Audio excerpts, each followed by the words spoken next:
To Libya now, where clashes erupted in Tripoli at the weekend between forces loyal to the unity government and those supporting a rival government. The fighting began late on Saturday and continued into Sunday. It follows Friday's attempted coup in the country.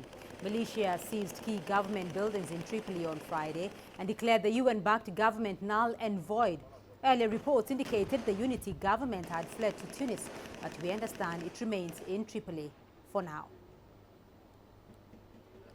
Well, the United Nations has condemned the attempted coup in Libya. Our correspondent Lorna Shaddick has more from the UN headquarters in New York. Well, the government of national accord in Libya is backed by the UN and it hopes to bring stability to Libya and stop the upsurge in extremism there. And the idea is that the GNA, the government of national accord, would replace those two former rival administrations. But late on Friday, the head of one of those former parliaments, the government of national salvation, proclaimed its reinstatement. He said he never accepted the legitimacy of the GNA and the GNA was now void.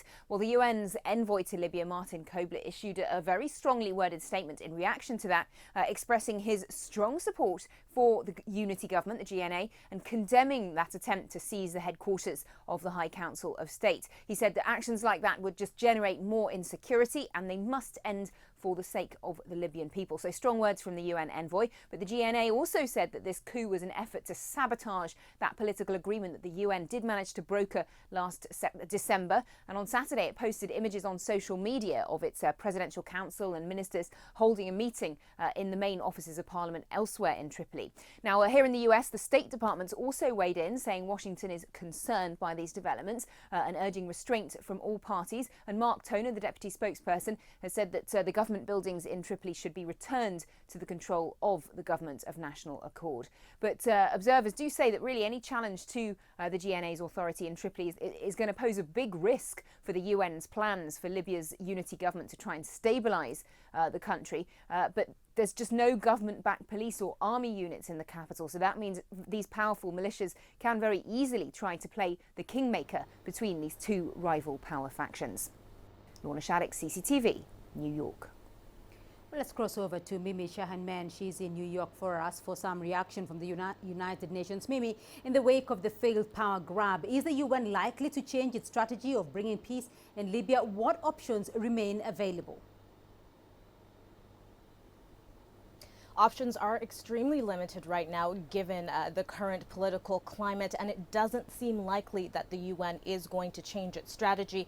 Earlier at the noon briefing in New York, the spokesman to the Secretary General said now is not the time to abandon the UN's current strategy. He was posed that exact question, and with that, very much echoing the statements of the UN's envoy to Libya, Martin Kobler, who, as we say, has issued a very strong statement where he said that any actions like this only serve to detract from the peace process. And he said that the only framework for a peaceful solution to Libya remains the UN-backed Libyan political agreement. And he said, I urge all political stakeholders to unify behind it. Very much the same sentiments expressed by the Secretary General's spokesman, who said now is the time for all parties to rally behind the UN-backed agreement. But to unify, all of these parties need to cooperate, of course, and the UN can't enforce cooperation. It simply does not have the jurisdiction to do so. And the United Nations mission to Libya is the United Nations support mission in Libya. So it's exactly that, a support mission rather than a peacekeeping mission. According to its mandate, it's really there to ensure the transition to democracy, promote the rule of law, and monitor and protect human rights.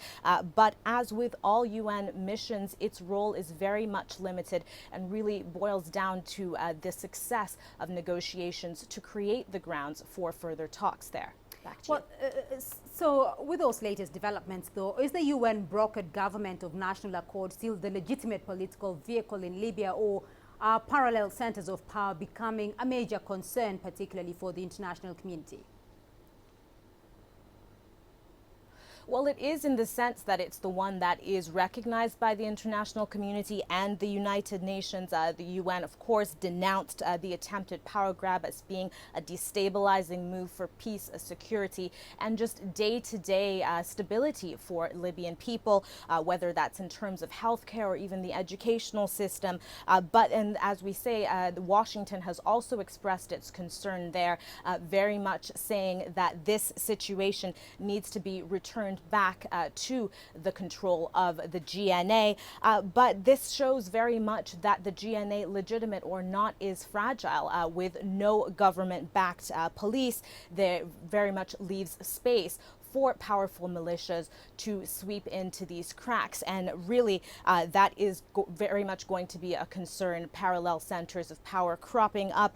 The power structures are fractured as it is, and in situations with this many moving pieces, there tends to be a reaction for every action, and we are still very much in the early stages of the fallout from this attempted coup. So it does really remain to be seen how these power structures play out. All right, Mimi Chahaman joining us there from New York.